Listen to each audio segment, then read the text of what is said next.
For Morningstar, I'm Christian Charest. At the end of June, the Canadian Securities Administrators took a giant step toward banning embedded commissions paid by fund companies to investment dealers, notably trailing commissions, which a lot of advisors in Canada still rely on.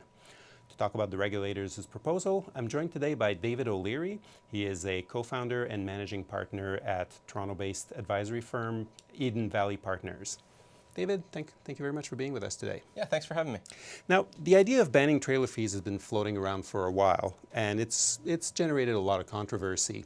But with this latest proposal, it looks like the regulators actually do plan on going through with it. What was your reaction when you heard about the proposal? Oh, it was very, very welcome news. This is something that I feel like is long overdue because of the inherent conflict of interest that exists from such an arrangement. And it's something that we've seen, Australia adopt, the UK adopt, even in those precedents that were set are having ramifications globally. So Canada is now strongly considering it. Even places like South Africa are seriously considering it. And so this is real welcome news. Now, you were a mutual fund analyst here at Morningstar for many years, and you wrote extensively about the conflict of interest that's inherent in trailing commissions. Can you tell us a little bit more about that?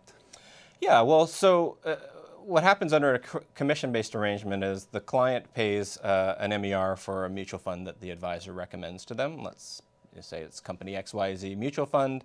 That mutual fund has a 2.5% MER that the client pays to ABC Mutual Fund Company, and ABC Mutual Fund Company pays, let's say, 1% of that to the investment dealer that the advisor works for, who then passes on a good percentage of that to the advisor.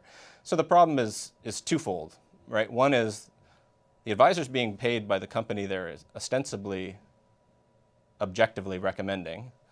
And number two, the trailing commission is embedded in a larger fee called the management expense ratio, which incorporates all sorts of other fees for a variety of other purposes. So it makes it difficult to decipher what you're paying for, for what aspect of what you're receiving.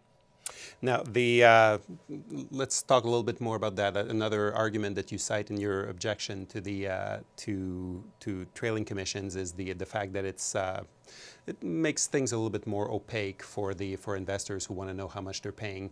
Based on your experience, how would you describe the level of knowledge that investors have over how much they're paying for their mutual funds? So on a scale of 1 to 10, I would say it's probably 1 or 2. That said, it's probably binary. So what you have is, some clients, the minority of clients who are very interested and concerned and knowledgeable, and they ask a lot of questions, and so they learn about it and they'll get all the details on it. And then the vast majority of clients who know almost nothing about what they're paying. I mean, we see this a lot because we'll have clients who come to deal with us and they are already dealing with an existing advisor. And so, we'll have to ask them about how they're currently positioned and what types of investments they currently have. We'll make a proposal to them for what we would do differently. But when we ask them about, how are you paying your current advisor and what are you paying? I would say it's not even 1 in 10 who can tell me what they're paying. You mentioned the UK earlier. Opponents of this idea of banning trailer fees will often cite the United Kingdom as an example of a country that has banned trailer fees with disastrous consequences. What do you say to that? Oh, I think that's just blatant disinformation. The reason why I say that and feel pretty confident about that is that the banning of commissions happened about 3 years ago. So there just hasn't been enough time to definitively say whether banning commissions has been a good or a bad thing. There's just not enough data yet. So we can draw some early conclusions, and the UK regulators and the Ministry of Finance in the UK has done a lot to try to study this.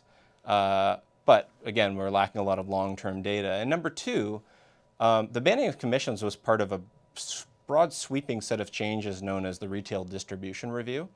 And that incorporated a whole bunch of other changes to the industry in around the same time, so that it's very difficult to isolate these, the confounding variables and say how much of what we're seeing now post RDR is attributable only to banning commissions and not to a number of these other changes which were all made at the same time.